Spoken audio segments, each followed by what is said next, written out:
Good morning and welcome to Bible Truth for Kids. You know, these last few weeks, we've seen Jesus up on the mountainside talking to people, telling them and showing them that people who follow him live differently than others. And today we are going to see Jesus show his authority through miracles. Today our story is called The Power and Love of Jesus. Now, do you like to be in charge? Do you like to be the boss and get to say whatever goes, goes? We do like power and authority, don't we?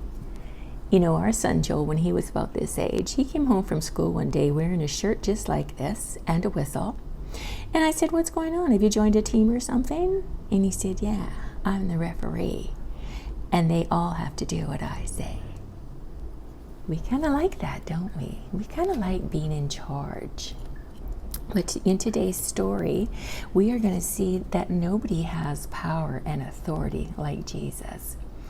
You know, his miracles proved that he was the Son of God. There was nobody like him. You know, there's 4 categories that all of Jesus' miracles fall under. We're going to see the next 2 weeks that Jesus has power over sickness. We are going to see that he has power over nature. We're going to see that he has power over evil spirits, and he even has power over death. Yeah. Now, in Jesus' time, there were people who worshipped idols, and this idol is made out of gold, and they worshipped it. People worshipped idols, and they also practiced magic. They would, have spells and witchcraft they would use, and they would try to control other gods that they worshipped. They would try to control other people and sometimes even hurt people with their magic. But all of Jesus' miracles were done out of love and compassion. None of his miracles were ever done to hurt anybody. Now, when Jesus came down from the mountainside, the crowds still followed him. The crowds went with Jesus wherever he went. And as soon as he was down from the mountain, a man came up to him who was a leper. That means he had leprosy. Now, in Jesus' day, leprosy was a terrible disease and very contagious, much more contagious than COVID. You know, in fact, lepers, they couldn't live at home with their families. They had to live in caves on the hillside. And so they lived in colonies or groups in these caves. Nobody could come near them or would even dare to go near them. It was that serious. Leprosy kind of rotted away the skin. And if they were out and around the town and someone came near, they would have to say, "Unclean, unclean," so that people wouldn't come near them. And that was really the rule. But this man, he came right up to Jesus with the crowds all around him. And he knelt down and he said, "Lord, if you're willing, you can make me clean." Now, Jesus took the man's hand. He stretched it out. He touched it. I mean, the crowd would be like, "What is he doing? Why is he even touching that man?"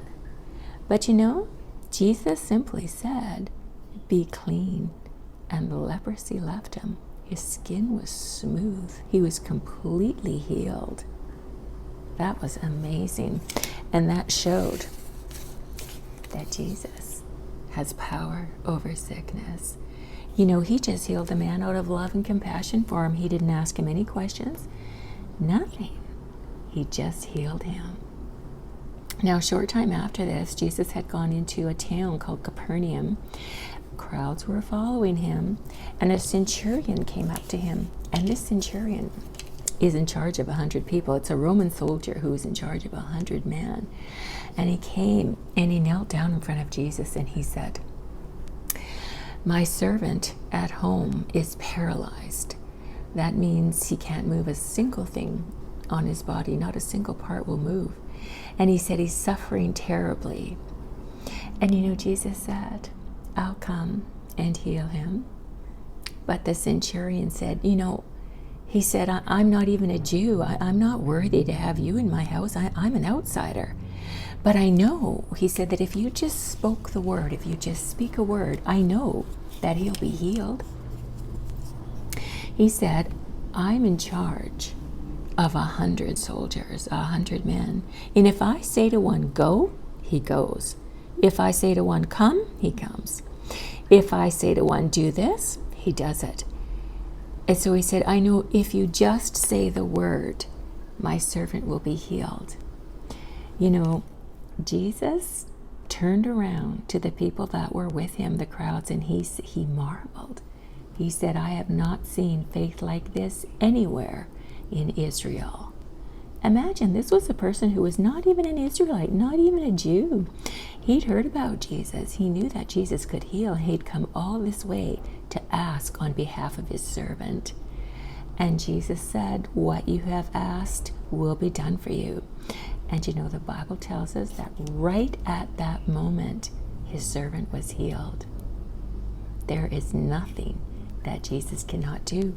And once again, he was showing that he has power over sickness. Now, word came to Jesus that one of his disciples, Peter, his mother-in-law, was sick in bed with a fever. Now, in those days, fevers were very serious. If you got an infection followed by a fever, it could cause death, not like fevers today. And so Jesus came into Peter's house, and he came into the room where Peter's mother-in-law was lying down, and he just touched her hand, and the fever left her immediately, just like that. And the Bible says that she got up and she began to serve them right away. I mean, right away she got up and started to make them something to eat. You know, she didn't get better slowly, and she didn't say, well, you know, I'm kind of tired now, I need to rest. Jesus had healed her completely. Now, word travels fast, and by nighttime, there was crowds outside of Peter's house, everybody bringing their sick to be healed. And you know, Jesus healed every one of them. They had all kinds of different diseases. With a touch, with a word, he healed them all. Isn't that wonderful? Everyone that was brought to Jesus, he healed them, and he healed them completely. Once again, he was showing he had power over sickness. Now, these crowds, they followed Jesus everywhere, because you never knew what was going to happen. I mean, one day he might be telling a story, or, you know, the Pharisees might show up. They want to have an argument with him. Or maybe he was going to heal somebody. It was kind of like miss a day, miss a lot. Nobody wanted to miss anything that Jesus was doing, because things happened wherever Jesus was. And you know, one day these crowds had been following Jesus all day. Jesus was tired. He'd had a full day of teaching and healing. And they were down by the Sea of Galilee. And he said to his disciples, get a boat ready. We're going to go over to the other side. I mean, that was the quickest way for Jesus to slip away and get some rest. And so they got into a boat, and Jesus was tired. And so he lay down in the boat and he fell asleep. But you know, about halfway across, there was a furious storm came up. I mean, you know, most of Jesus' disciples were fishermen, but this storm was unbelievable. I mean, it started to swamp the boat, and they were desperately trying to get the water out of the boat. There was thunder, there was lightning. I mean, Jesus was asleep. I mean, how could he be asleep with all this racket going on? I mean, they were all capsizing. And finally, in desperation, they woke him up and they said, Lord, save us. Don't you see? We're going to drown. You know, Jesus stood up in the boat with the sea raging, and he turned to his disciples and he said, why are you afraid? I'm here with you. Why do you have so little faith? And you know, Jesus said, peace, be still. He rebuked the wind and the waves, and instantly the sea was calm, just like that. Now the disciples, who had been frightened by the storm, they were even more a little frightened about what had just happened. They said, who is this person that even the wind and the waves obey him? He was God. Jesus has power over nature. You know, the wind and the waves obey him. Yeah. Now, when they got to the other side, it was very desolate, and there was nobody around. The disciples and Jesus got out, but two men came out of the hills and tried to block their way. These men were controlled by evil spirits. I mean, they had made the men crazy and violent. They couldn't live at home with their families. They had to live in the hills. Now, the demons that were in these men, they recognized Jesus, and they were afraid of Jesus, and they didn't want to leave the two men. But you know, Jesus said to them, "Go." And you know, the demons left. Immediately, there was many inside of these two men, but at Jesus' word, they left. And the men were restored to their right minds, and they were able to go back and live with their families. You know, Jesus showed that he has power over evil spirits. So today we've seen that Jesus has power over sickness, he has power over nature, he has power over evil spirits. And next week we'll see that Jesus even has power over death. You know, all of Jesus' miracles were to show that he was sent by God. There is nobody who has absolute authority except Jesus.